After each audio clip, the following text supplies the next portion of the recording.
Kumusta mga idol? Please subscribe, like, comment, and share. Salamat po sa pagsuporta nyo sa Kaliga Emans TV. Bago po ang lahat, babatiin muna natin ang ating pambato na si Kai Sotto ng happy 22nd birthday. Ang wish ko lang sa ating idol ay maging successful pa ang kanyang career at ma-achieve na niya ang kanyang dream na makapaglaro sa NBA.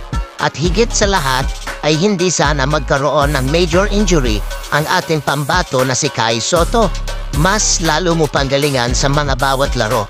Saan mang liga ka mapapunta, ibigay mo lagi ang iyong best sa paglalaro para sa iyong pangarap. Hindi lang ako ang napapasaya mo sa mga bawat laban mo, talo man o panalo. Marami kaming nakasuporta sa iyo. Sa mga bashers ni Kai Sotto, suportahan na lang po natin ang ating kababayan kaysa i-bash pa. Mapapanood nyo ang mga ilang clips na laro ng ating pambato na si Kai Sotto na kung saan talagang dinodomina niya ang bawat laro. Kaya deserve ang ating pambato na si Kai Sotto ang makakuha ng double-double.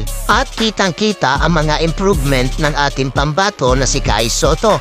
Pagdating sa puntos at rebound ay talagang maaasahan na ang ating pambato, lalo na sa depensa. Hindi na basta-basta mapapaatras ang depensa ni Kai Sotto dahil kita na rin sa katawan niya na talagang lumalaki ang pangangatawan ng ating pambato na si Kai Sotto.